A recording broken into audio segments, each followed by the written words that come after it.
real estate rant, real estate rant, real estate rant, real estate rant, real estate rant, real estate rant, real estate rant, real estate rant, real estate rant. What's going on, guys? Charles Warren, aka the Handsome Home Buyer, and we are talking today about commercial real estate.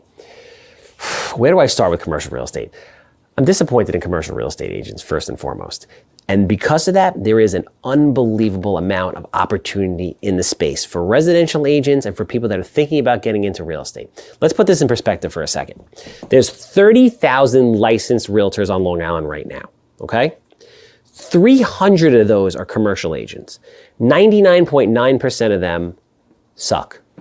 What does that mean? That means one thing. Levy, do you smell that? What is it? You know what that is? What is it?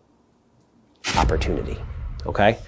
Lately in the residential world, I'm very proud to say that the ecosystem is changing. In the last 3 months, I've really felt it. There's been collaboration. There's been people to come together. And because of that, we are growing as an industry and as individuals in a way that I could never have imagined. I am so proud and so thankful to be living in this time period to watch this go on. Now, that does not happen in the commercial world, meaning it is literally like the old school boys club mentality.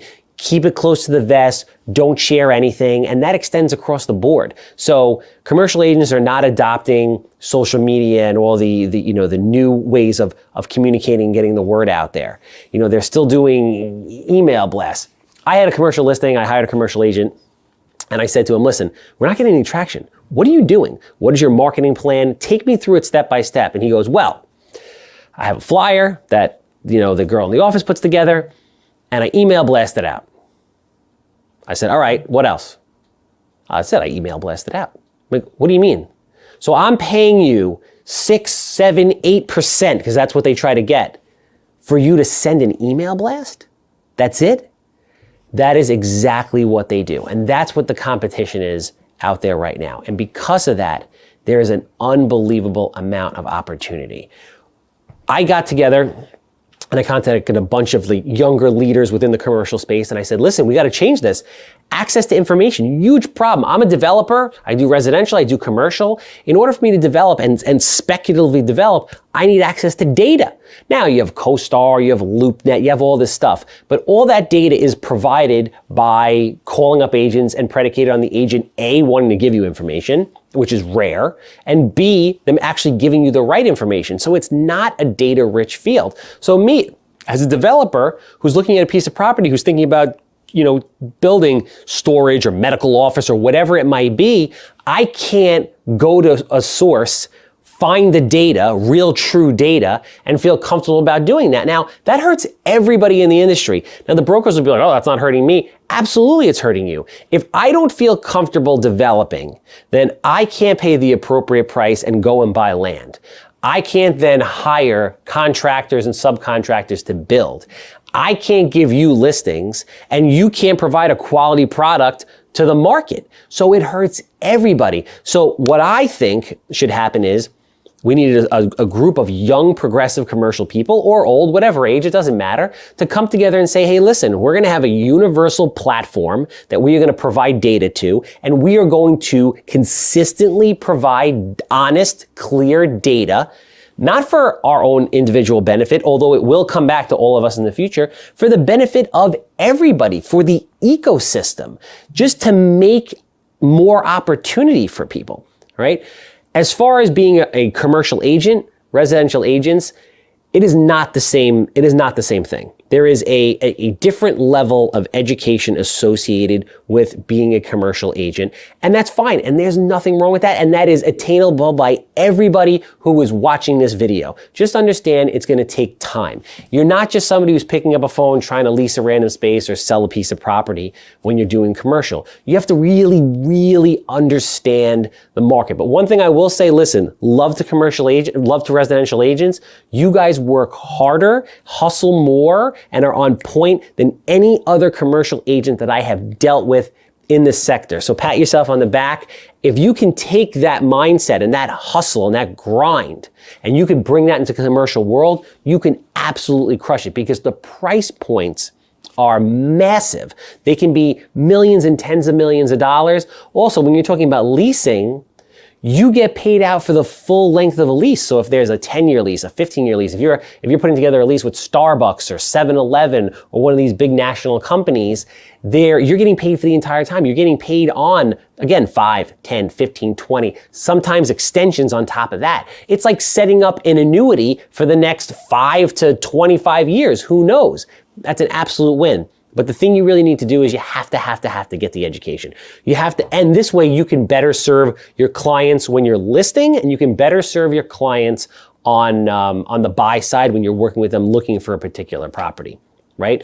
One of the things you really have to understand is you have to understand zoning and the concepts of highest and best use. I had a great video about highest and best use. You guys should definitely check it out. It explains, about zoning. I have another video about zoning, just really high level. But again, it's not what you have on a property, it's what you can put there. And let's face it, Long Island, there's no land. You have to make it. You have to create your own land. So if you can get a change of zone, or if your property has a certain zoning and it's not being utilized to its highest and best use, you can knock that building down, you can add on to that building, but it's very important for you to do that. You have to understand how developers think. You don't necessarily have to be a developer or want to be a developer, but you have to understand all the numbers and costs, the soft costs, the closing costs, the development costs. You have to have relationships with construction managers, general contractors, things like that. You have to understand what things are selling for and leasing for on a price per square foot basis. You have to understand where the market is trending. So what's safer for your clients, whether they be your buyer, your seller, your tenant, whatever that is. You have to get this knowledge. But the most important thing you have to do in commercial real estate is you have to be patient. It moves at a glacial pace, which for me is sometimes unbelievably unnerving, and I just want to reach through the phone and just, choke somebody to get it done. It's not like the residential space, but if you wait and you spend the time and you get it done, once you fill the pipeline, things will consistently close like anything else. What is a very cool model, which I don't think any brokerages are doing, which they should do, but hey, what do I know, is if you have agents that, residential obviously closes much faster. And if you have agents that you're getting into the mix on the residential side that are interested in the commercial side, you could put together a training program where you really educate the agents on commercial real estate and how it's done. And you can kind of segue one into the other. You're out there doing your residential real estate stuff, the money's coming in, you're closing houses consistently every couple weeks, every week, every month, whatever it is, that's paying your bills. In the meantime, you're learning about commercial and you're really learning about your craft, and you want to ultimately become a commercial agent.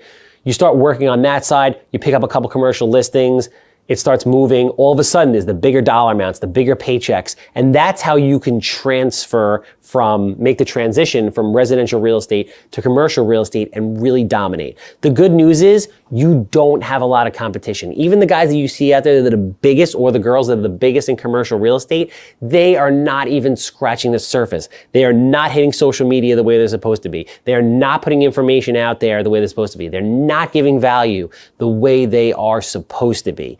So if you go in there and you spend the time, you could literally take over the entire commercial industry.